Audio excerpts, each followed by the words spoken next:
Budget के बाद अब बारी है बजट के फाइन प्रिंट्स पर बात करने और बजट में हुए ऐलानों का हमारे आपके ऊपर क्या असर होगा उसको समझने की। तमाम ऐलानों के बीच म्यूचुअल फंड इंडस्ट्री को लेकर भी बदलाव हुए हैं और एलटीसीजी की दरें तो बढ़ी ही हैं। इन सब बातों का एमएफ इंडस्ट्री पर और बाजार पर क्या असर होगा, इस पर चर्चा करने के लिए हमारे साथ हैं आनंद राठी वेल्थ के डिप्टी सीईओ फिरोज अजीज। फिरोज सर, बहुत स्वागत है आज आपका एनडीटीवी प्रॉफिट हिंदी पर। पहली चीज जो मैं आपसे समझना चाहता हूं वो ये कि आप म्यूचुअल फंड इंडस्ट्री में काफी लंबे वक्त से हैं और काफी बड़ा फंड आप मैनेज करते हैं, तो ये इंडस्ट्री के हिसाब से, म्यूचुअल फंड इंडस्ट्री के हिसाब से, उसके लिहाज से ये बजट कैसा है? आई थिंक ये म्यूचुअल फंड इंडस्ट्री के हिसाब से बजट अच्छा है। एक मामले में। दूसरे मामले में जो म्यूचुअल फंड की एक मांग थी वो पूरी नहीं हुई। अब लेट मी एलॉबरेट लिटिल। एक तो ये है कि लास्ट टाइम क्या हुआ था कि डेट फंडों की टैक्सेशनों पे इंपैक्ट पड़ा था सेक्शन 50 ए के इंक्लूजन से। अब उससे क्या हुआ था कि वो सेक्शन की वजह से दो तीन कोलैटरल डैमेज हो गई थी इन एडवर्टेंटली। जिनको नहीं करना था टैक्स, वो भी टैक्स के लपेटे में आ गए थे। वो था gold fund, fund of fund, ये सब सेक्शन 50 ए के आधार पे आ गए थे। उसकी करेक्शन इस बार हुई। Wording of section 50 A change हुआ। पहले वो कहते थे कि सेक्शन 50 ए कहता था कि 35% से ज्यादा इंडियन इक्विटी में होना चाहिए। तो अब गोल्ड फंड में तो इक्विटी है नहीं, तो वो भी आ गया 50 ए में। बट अब उसकी वर्डिंग्स एग्जैक्टली ऑपोजिट कर दी हैं और बोला है कि 65% से ज्यादा डेट और मनी मार्केट इंस्ट्रूमेंट में होना चाहिए। इससे क्या निकल के आता है कि गोल्ड फंड की टैक्सेशन लॉन्ग टर्म 12.5 पे आ गई। फंड ऑफ फंड की टैक्सेशन 12.5 पे आ गई। इंटरनेशनल फंड्स की टैक्सेशन लॉन्ग टर्म की 12.5 पे आ गई। ये बहुत अच्छी, बहुत बड़ी खबर है, क्योंकि लॉन्ग टर्म रेट्स कम हो गए, वन। और दूसरा, पहले तो वो सेक्शन 50 ए के तहत लॉन्ग टर्म होते ही नहीं थे, अब वो होने लग जाएंगे। तो म्यूचुअल फंड के ये तीन चार कैटेगरी में बहुत अच्छा बदलाव आया है। That's a great news. Second, जो एक भय था वो बच गए। आर्बिट्राज फंड की जो टैक्सेशन है उस पर इंपैक्ट होने की उम्मीद थी, बट आर्बिट्राज फंड की टैक्सेशन को छेड़ा नहीं गया है, क्योंकि आर्बिट्राज फंड लगते इक्विटी के हैं टेक्निकली, बट उनका रिस्क रिटर्न डेट की तरह है। तो उनमें जो टैक्सेशन 15% शॉर्ट टर्म था उसको 20 बनाया और लॉन्ग टर्म टैक्सेशन को 12.5 किया। तो उसमें ज्यादा फर्क नहीं पड़ा, बट वो एक बहुत बड़ा डर था। तीसरा, डेट फंड की टैक्सेशन को रिवर्स करने की एक मांग थी, बट आई थिंक गवर्नमेंट ने बैंकों की मानी है, ना कि एएमसीज की लॉबी की। That's the one disadvantage. Okay.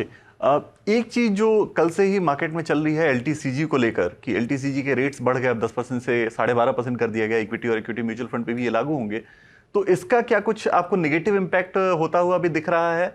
क्या ये 2.5% का जो राइज है ये नेगेटिवली सेंटिमेंट को क्रिएट करेगा, या फिर ठीक है, इतना तो मतलब मैनेजेबल है? बिल्कुल मैनेजेबल तो है विकास जी। मैं 2-3 साल से कह रहा हूं कि कैपिटल गेन की सिंप्लीफिकेशन बहुत जरूरी है और होगी। ये ऑन रिकॉर्ड बहुत सारे आर्टिकल, बहुत सारे टीवी शोज में कहा है मैंने। अब वो सिंप्लीफिकेशन हुई, बट उस सिंप्लीफिकेशन के आड़ में दो चार गलत चीजें मेरे हिसाब से हुई। पहली ये चीज है कि अब मेरा एक थोड़ा सा टैक्सेशन की स्टेबिलिटी पे विश्वास थोड़ा कम हो गया, क्योंकि एक इंसान, एक निवेशक इन्वेस्टमेंट करता है लॉन्ग टर्म के प्रति, बट आप हर बजट में अगर टैक्स चेंज कर देंगे तो कैसे चलेगा? जो नया सेक्शन इंक्लूड किया, सेक्शन 50 ए, जो लास्ट फरवरी में चालू हुआ, उसमें तीसरी तब्दीली आ गई 1.25 साल में। पहले तो उसमें पार्लियामेंट में डालते वक्त एक छोटी सी चेंज की, अब वापस उस सेक्शन को 1.25 साल में वापस चेंज करने की जरूरत पड़ गई। तो अब एक तो I am very clear as a wealth manager कि टैक्सेशन के आधार पे मैं कोई भी फाइनेंशियल डिसीजन आज के टैक्स के आधार पे नहीं ले सकता। मैं इक्विटी खरीदूंगा 12.5 की कैपिटल गेन की टैक्स की उम्मीद में, बट मैं बेचूंगा 10 साल बाद, शायद 20% की टैक्स हो, शायद ना हो।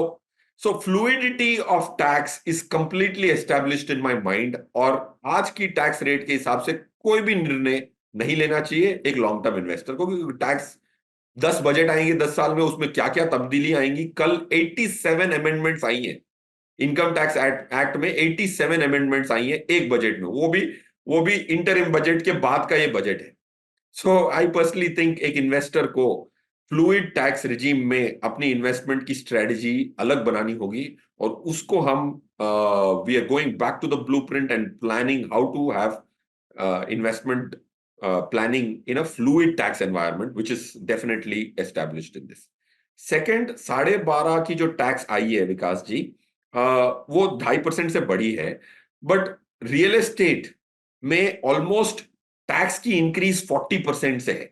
हमने 1600 प्रॉपर्टी की जो हमारे पास ऑलरेडी हिसाब थे, उसमें हमने प्री बजट और पोस्ट बजट की टैक्स की डिफरेंस निकाली तो 39% का टैक्स का इजाफा हुआ है। 1685 प्रॉपर्टी की हमारे पास एक्सेल शीट में डिटेल्स थी जो हमारे क्लाइंट्स ओन करते हैं। तो 40% की टैक्स इंक्रीज हुई है अक्रॉस प्रॉपर्टी, एवरेज बोल रहा हूं। जो भी उदाहरण आप सोशल मीडिया पे देख रहे हैं वो सब एकेडमिक है। ये तो 1685 प्रॉपर्टीज जिस दिन खरीदी थी उसके हिसाब में मैंने डाल के देखा कि पुरानी रिजीम और नई regime without indexation there is approximately 40% increase in tax. तो रियल इक्विटी की टैक्सेशन की बढ़त छुप गई है रियल एस्टेट की टैक्सेशन की बढ़त में, जिसमें 1/3 पैसा लोगों का मिनिमम होता है और डेट में 1/3 होता है, उसको भी मार्जिनल टैक्स रेट पे रखा है। तो ये जो 65% of one's portfolio is at such a large disadvantage that equity taxation अंधों में काना राजा लग रहा है। आप किसी इन्वेस्टर को सजेस्ट करेंगे लॉन्ग टर्म के लिए इन्वेस्ट करने का, तो उसे आप क्या सजेस्ट करेंगे कि उसे किस तरफ जाना चाहिए? इक्विटी की तरफ जाना चाहिए, एसआईपी की तरफ जाना चाहिए, म्यूचुअल फंड में मतलब डायरेक्ट इक्विटी की तरफ, या एसआईपी की तरफ, या वो जो ट्रेडिशनल इन्वेस्टमेंट होते हैं mutual fund sorry real estate और गोल्ड की तरफ, उसकी तरफ ही वो रहें? मेरे हिसाब से जो एसेट एलोकेशन है उनका, वो ऑलमोस्ट इस बजट के बाद बरकरार रहना चाहिए। एसेट एलोकेशन में ज्यादा तब्दीली नहीं है। प्रोडक्ट क्लासेस जो चूज कर रहे हैं उसमें जरूर तब्दीली होनी चाहिए, क्योंकि टैक्सेशन काफी चेंज हुआ है एट प्रोडक्ट लेवल। अब मैं बताता हूं, अगर समझो आप इक्विटी के इन्वेस्टर हैं तो आपको डायरेक्ट इक्विटी नहीं करनी चाहिए टैक्स के हिसाब से। अगर कल तक अगर मैं डायरेक्ट इक्विटी करता तो मेरी बाईबैक्स की टैक्स एफिशिएंट थी, मेरे डिविडेंड्स फिर भी एज कम रहते हैं, शॉर्ट टर्म कैपिटल गेन्स अब टैक्सेबल बढ़ गए 15 से 20। सो पीएमएसएस और डायरेक्ट इक्विटी की टैक्सेशन वर्स ऑफ हो गई, क्योंकि अगर मैं एक स्टॉक अपने अकाउंट में खरीदता हूं तो ऐसा हो सकता है कि 7 महीने में बढ़ जाए, 6 महीने में बढ़ जाए, उसको मैं लॉन्ग टर्म के लिए वेट ना कर पाऊं। और अगर कोई स्टॉक डबल हो गया है, मुझे बेचना है, और अगर उसमें सेस और सरचार्ज मिला के 24% की टैक्स दे देनी है शॉर्ट टर्म में, तो इससे बेहतर तो मैं म्यूचुअल फंड के अंदर रहूं, क्योंकि म्यूचुअल फंड वाला फंड मैनेजर जो अंदर भीतर बेचता है 365 दिन के पहले, उसमें जीरो टैक्स लगती है फंड मैनेजर को। अगर उसने स्टॉक आज खरीदा कल बेच दिया और उसकी कैपिटल गेन जीरो है, क्योंकि वो ट्रस्ट फॉर्मेट है। तो डायरेक्ट इक्विटी एंड पीएमएसएस की टैक्स बहुत खराब हो गई, क्योंकि शॉर्ट टर्म कैपिटल गेन 20% हो गई। That's point one. तो use a platform of mutual fund, क्योंकि फंड मैनेजर जो तब्दीलियां करता है रोज, उस पर कोई टैक्स नहीं लगती जब तक कि अगर आप उसको छेड़ेंगे नहीं 10 साल तक आपके म्यूचुअल फंड को। तो फंड मैनेजर पूरे स्टॉक बदल चुका होगा 4 बार, बट आपको 1 पैसे की टैक्स नहीं लगी, जो पीएमएस में लगेगी, क्योंकि पीएमएस में आपको आपके अकाउंट में टैक्स देना पड़ता है। डायरेक्ट इक्विटी में भी आपके डीमैट और आपके ट्रेडिंग अकाउंट पे वो ट्रांजैक्शंस होंगे और शॉर्ट टर्म कैपिटल गेन आएगा, और उसमें टैक्स अब is very penalising, 20 plus surcharge plus cess. So that's product classes की चुनाव काफी बारीकी से करना पड़ेगा इस बजट के बाद। एसेट क्लासेस ऑलमोस्ट सेम रहेंगे, क्योंकि रियल एस्टेट में अब बेचने में लोगों को हिचकिचाहट होगी क्योंकि टैक्स भरना है, और खरीदने में भी हिचकिचाहट होगी क्योंकि टैक्स देना पड़ेगा। So I think financialisation will take a back seat, क्योंकि इंडेक्सेशन जो है ना, प्रिंसिपली विकास साहब, इंडेक्सेशन एक बहुत प्रिंसिपल मैटर। अगर एक महंगाई के दौर में जो लास्ट 24 साल जो महंगाई हुई है उसकी रियायत आपको मिल रही थी परसों तक, और आपको आज नहीं मिल रही, मतलब आप रियल रिटर्न भले ही ना कमाएं, भले ही महंगाई 6% हुई, आपकी प्रॉपर्टी में सिर्फ 5% की रिटर्न आई, फिर भी आपने टैक्स भरना है, बट आपने एक्चुअली कोई रिटर्न नहीं बनाया रियल टर्म्स में। सो इंडेक्सेशन आपको सिर्फ उस चीज पे टैक्स भराता था जो महंगाई से ज्यादा होता था, जिसको कहते हैं रियल रिटर्न। ये इंडेक्सेशन निकालना, I personally feel, principle matter में भले ही टैक्स ज्यादा हो या कम, but principally I think for a country like us, जिसमें 24 साल की बात हो रही है, उसकी इंडेक्सेशन का बेनिफिट निकाल लेना on high inflationary economy doesn't seam fair. बिल्कुल। और आज की अब तक की जो कन्वर्सेशन है ना, उसका जो की टेक अवे है वो यही है कि एसेट क्लास अब चुनने में आपको सावधानी बरतनी पड़ेगी। आपको यह ध्यान रखना पड़ेगा कि अगर आपने इक्विटी में डायरेक्ट इन्वेस्ट किया है और आप जल्दी ही बेच रहे हैं, उसको शॉर्ट टर्म में ही बेच रहे हैं, तो आपको ज़्यादा टैक्स देना पड़ेगा। जबकि अगर आप फंड के जरिए जाते हैं, आप म्यूचुअल फंड के जरिए इन्वेस्ट करते हैं, तो आपके पोर्टफोलियो में अगर कुछ चेंजेस हो भी रहे हैं, फंड के पोर्टफोलियो में चेंजेस हो रहे हैं, तो उस पर टैक्स नहीं देना पड़ेगा। तो यहां आपको थोड़ा अलर्ट रहने की जरूरत है कि आप जब एसेट क्लास चुन रहे हैं, आप ज़्यादा रिसर्च नहीं कर सकते हैं, तो आप कोशिश कीजिए कि म्यूचुअल फंड की तरफ से इन्वेस्टमेंट करें अपनी। एक सवाल सर बड़ा मौजूद है कि जो रिटेल इन्वेस्टर है, वैसे भी आजकल ऐसा ही ट्रेंड हो गया है कि लोग 10-10 मिनट के अंदर, 15-15 मिनट के अंदर स्टॉक्स निकाल देते हैं। एक साल से ज़्यादा बहुत कम लोग हैं जो रोकते हैं अपने शेयरों को, तो उनके ऊपर ये बहुत निगेटिव इंपैक्ट पड़ेगा। तो क्या इससे म्यूचुअल फंड इंडस्ट्री की तरफ फ्लो ज़्यादा बढ़ेगा, या चूंकि लोगों को आदत लग गई है अब वो शॉर्ट टर्म में खेलने की, तो वो इसमें अभी फंसे रहेंगे? विकास जी, आई थिंक जैसे आपने सही कहा कि काफी लोग ट्रेडिंग में घुसे हुए हैं। जब तक कि मार्केट अच्छी चलेगी ना विकास सर, तो मेरे हिसाब से टैक्स को नजरअंदाज किया जाएगा, राइट? क्योंकि बिल्कुल। मार्केट जब तक पैसे बना रही है तब तक टैक्स की बारी नहीं आएगी, और टैक्स आप आज नहीं हिसाब करने वाले। पूरी ट्रांजैक्शन का टैक्स आप असेसमेंट ईयर के बाद भरेंगे ना, तब आपके हिट करेगा कि यार पैसे पोस्ट टैक्स कितने बने। कोई भी जब अपना शेयर खरीदता बेचता है ना, तो इतनी टैक्स की हिसाब नहीं करता एक्सेल शीट में। तो मेरा ये मानना है कि जब तक कि मार्केट की तेजी चलेगी, ये शॉर्ट टर्म कैपिटल गेन्स ट्रेडरों को इंपैक्ट नहीं करेगा। जो इन्वेस्टर कम्युनिटी है उसको भी काफी बार बेचना पड़ता है। देखिए क्या है कि आप एक स्टॉक 10 साल के पर्सपेक्टिव से खरीदते हो, बट अगर जल्दी से भाग जाता है ऐसी बुल मार्केट में, तो आपको बेचना पड़ता है, वरना स्टॉक का क्या भरोसा। 10-15% डेली मूव हो सकते हैं अगर खबर आ जाए तो आप इनिशियली लॉन्ग टर्म इन्वेस्टर होंगे, बट अगर स्टॉक जल्दी से वैल्यू बढ़ा देता है और वैल्यूएशन बहुत एस्ट्रोनॉमिकल हो जाती है, तो आपको बेचना पड़ता है शेयर को। आपने ये नहीं सोचा था कि बेचेंगे, तो तब जो कैपिटल गेन लगेगी इन्वेस्टरों को, जो डायरेक्ट इक्विटी अपने खुद के डीमैट में करते हैं, वो पिंच करेगा मेरे हिसाब से। बिल्कुल। तो ये ध्यान रखने की ज़रूरत है। अब एक फंड मैनेजर के तौर पे आप अपनी पोर्टफोलियोज़ को आगे चर्न करेंगे, निश्चित तौर पे आप भी चुन रहे होंगे रोज़ की कौन से सेक्टर्स की तरफ जाना चाहिए। तो बजट के बाद ये लोग उम्मीद ज़रूर कर रहे होंगे कि जब फिरोज सर आएंगे तो ये ज़रूर बताएंगे कि अब उनका किन सेक्टर्स की तरफ फोकस ज़्यादा बढ़ रहा है। तो ये सवाल आपको ज़रूर आंसर करना होगा सर, और बताना होगा दर्शकों को कि कौन से सेक्टर्स की तरफ अब बजट के बाद फोकस किया जाए। गवर्नमेंट का किधर फोकस आपको दिख रहा है, या गवर्नमेंट के फोकस के अलावा आप किसी सेक्टर को सेफ मानकर उधर अपना ध्यान ज़्यादा बढ़ाना चाहते हो?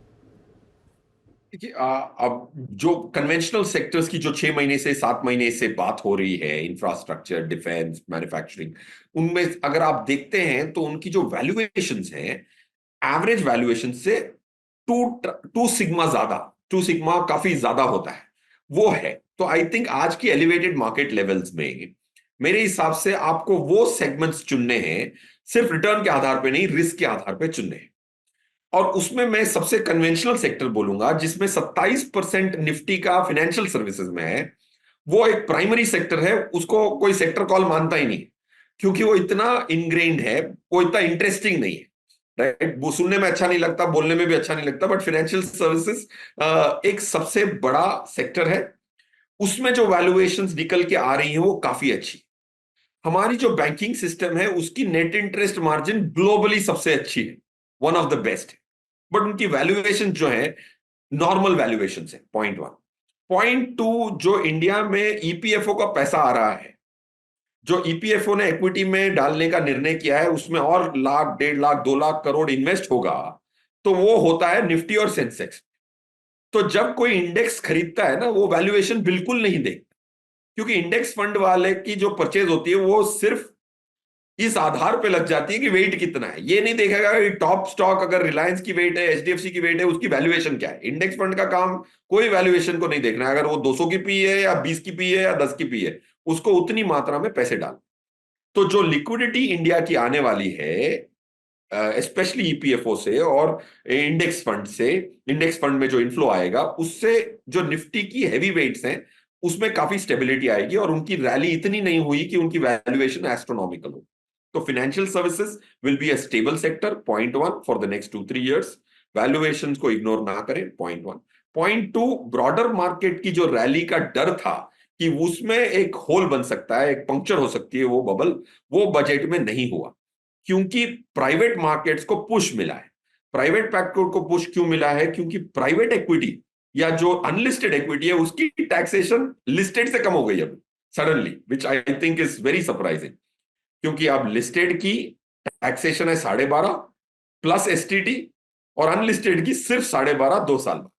तो unlisted equity is going to pay lower tax in India first time in Indian history then listed equity. तो अनलिस्टेड इक्विटी जब भी अच्छा करेगी तो स्मॉल कैप में जब ये लिस्टिंग होगी तो स्मॉल कैप में ज्यादा वैरायटी आएगी, ज्यादा बिजनेसेस आएंगे, फॉरेन इनफ्लो आएगा अनलिस्टेड इक्विटी में, और अनलिस्टेड इक्विटी कभी ना कभी लिस्टेड इक्विटी में आती है, तो ब्रॉडर मार्केट को एक पुश जरूर मिलेगा over the next few years. बिल्कुल।